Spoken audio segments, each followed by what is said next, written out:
PM কিষাণ 3 দিন পর টাকা ঢুকবে 19তম কিস্তির টাকা, অর্থাৎ পিএম কিষাণ সম্মানিত যোজনার যে 19তম কিস্তি সেটা কিন্তু আর 3 দিন পরেই কৃষকদের অ্যাকাউন্টে ঢুকতে চলেছে।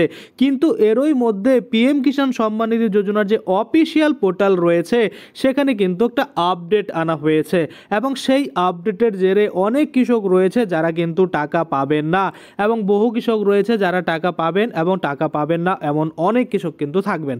তো কোন কোন কৃষকেরা টাকা পাবেন, কোন কোন কৃষকেরা টাকা পাবেন না, সেজন্য এই যে নতুন আপডেট আনা হয়েছে আপনাদের কি করতে হবে, এই যে যাবতীয় তথ্য টোটালটাই কিন্তু আজকে আমরা এই ভিডিওর মাধ্যমে দেখে নেব। তো চলুন বেশি দেরি না করে ভিডিওটা শুরু করা যাক।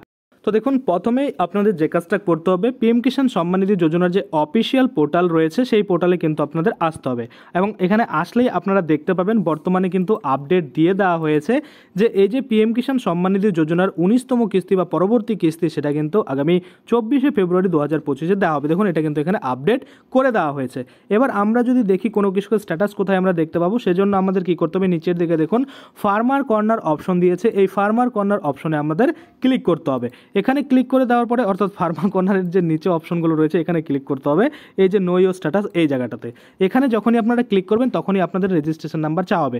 অনেকে আবার রেজিস্ট্রেশন নাম্বার বের করতে পারেন না বা রেজিস্ট্রেশন নাম্বার আপনাদের কাছে নেই, সেক্ষেত্রে আপনারা কি করবেন, আপনাদের রেজিস্ট্রেশন নাম্বারটা কিন্তু একবার বের করে নেবেন। কীভাবে বের করবেন, এই যে দেখুন এখানে সার্চ বাই বলছে যে আপনি আপনার মোবাইল নাম্বার দিয়ে বা আপনার আধার নাম্বার দিয়ে এখানে কিন্তু রেজিস্ট্রেশন নাম্বার বের করতে পারেন। এখানে আপনারা আধার নাম্বার দিলে আধার নাম্বার, মোবাইল নাম্বার দিলে মোবাইল নাম্বার, সেটা বসিয়ে দিয়ে এই যে ক্যাপচা কোডটা দেখতে পাচ্ছেন এই ক্যাপচা কোডটা এখানে বসিয়ে দিয়ে গেট ওটিপির উপরে ক্লিক করবেন। যখনই গেট ওটিপির উপরে ক্লিক করবেন তখনই কিন্তু আপনাদের মোবাইলে একটা ওটিপি আসবে। সেই ওটিপিটা দিয়ে আপনারা যখনই সাবমিট করবেন আপনাদের নিচে কিন্তু রেজিস্ট্রেশন নাম্বার আর যে কৃষক রয়েছে সেই কৃষকের কিন্তু এখানে নাম শো করবে। তো সেক্ষেত্রে আপনাদের কি করতে হবে, এখান থেকে রেজিস্ট্রেশন নাম্বারটাকে কপি করে নিতে হবে বা কোথাও কিন্তু খাতা কলমে লিখে রাখতে হবে। পরবর্তীতে এটা দিয়ে কিন্তু আপনি আবার চেক করতে পারবেন, আবার কিন্তু আপনাকে এভাবে ওটিপি দিয়ে আপনার যে রেজিস্ট্রেশন নাম্বার সেটা বের করতে হবে না, আর কৃষকের নামটাও কিন্তু এখানে শো করবে। তো এখান থেকে রেজিস্ট্রেশন নাম্বারটা আপনারা লিখে নিলেন, লিখে নেওয়ার পরে আপনারা আবার কিন্তু আপনাদের স্ট্যাটাস চেক করতে চলে আসবেন। যখনই আপনার রেজিস্ট্রেশন নাম্বার দিয়ে সাবমিটে ক্লিক করবেন আপনাদের স্ট্যাটাস কিন্তু খুলে যাবে এবং সেখানে আপনারা দেখতে পাবেন যে এলিজিবিলিটি স্ট্যাটাস বর্তমানে কি রয়েছে আপনার। দেখুন, যে কৃষকের আপনি দেখবেন সেই কৃষকের অবশ্যই দেখবেন এখানে ল্যান্ড সিডিং ইয়েস রয়েছে কিনা, ইকোআইসি স্ট্যাটাস সেটা ইয়েস রয়েছে কিনা, এখানে আধার ব্যাঙ্ক অ্যাকাউন্ট সিডিং সেটা ইয়েস রয়েছে কিনা। যদি দেখেন সবগুলো ইয়েস রয়েছে তাহলে কিন্তু 100% এই কৃষক টাকা পাবে। দেখুন ভিউ অ্যাকাউন্ট ডিটেলস, এখানে ক্লিক করে আপনারা অ্যাকাউন্টের ডিটেলসও কিন্তু দেখতে পারেন। এবার একটা জিনিস, সেটা হচ্ছে নতুন একটা অপশন এখানে অ্যাড করেছে, আপনারা দেখতে পাচ্ছেন পরিষ্কার করে এখানে একটা নতুন অপশন অ্যাড হয়েছে, সেটা হচ্ছে reason of eligibility if any.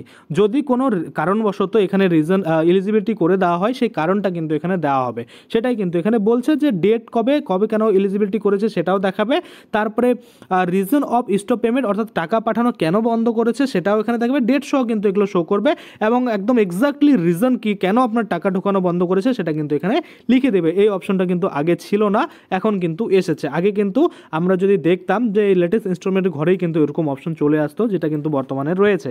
আমরা যদি দেখি যে ট্রানজ্যাকশন কেন ফেল হয়েছে সেই রিজনটা এখানে রয়েছে, আর কিন্তু অন্য কিছু নেই। এবার আমরা যদি দেখি এখানে কত নাম্বার কিস্তি এই কৃষক পাবে সেটা কিন্তু এখানে লেখা নেই, বা আগে কতগুলো কিস্তি পেয়েছে সেটাও কিন্তু লেখা নেই।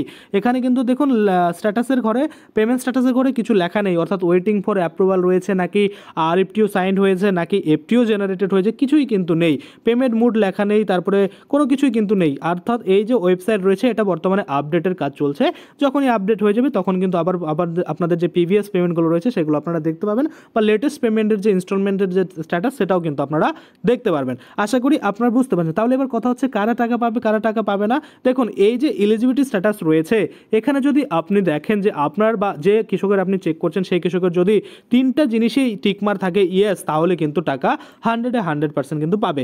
যদি এখান থেকে কোনো একটা প্রবলেম থাকে, ক্রস থাকে কোনো জায়গায়, রেড কালারের যদি ক্রস থাকে সেক্ষেত্রে আপনাদের বুঝতে হবে আপনারা কিন্তু টাকা পাবেন না। তাছাড়াও কিন্তু যখন এই ওয়েবসাইটে আবার পুনরায় আপডেট চলে আসবে এই নিচে আমরা দেখতে পাবো রিজনগুলো কেন কিন্তু আপনি টাকা পাবেন বা পাবেন না, সমস্ত কিছুই শো করবে। সেই নিয়ে আমি আবার পরবর্তীতে একটা ভিডিও বানিয়ে দেবো। তো আজকের জন্য ভিডিওটা এখানেই শেষ করছি। যদি ভিডিওটা ভালো লাগে অবশ্যই একটা লাইক করে দেবেন। যদি চ্যানেলে প্রথমবার ভিজিট করে থাকেন নিচে একটা রেড কালার সাবস্ক্রাইব বাটন দেখবেন, ওখানে ক্লিক করে সাবস্ক্রাইব করতে পারেন। সাথে যে বেল আইকনটা রয়েছে ওখানে ক্লিক করে বেল আইকনটাকে এনেবল করে দেবেন। তাতে করে কি হবে, যখনই আমি এই ধরনের কোনো ভিডিও বানাবো সেটার যে নোটিফিকেশন সেটা কিন্তু আপনার কাছে পৌঁছে যাবে।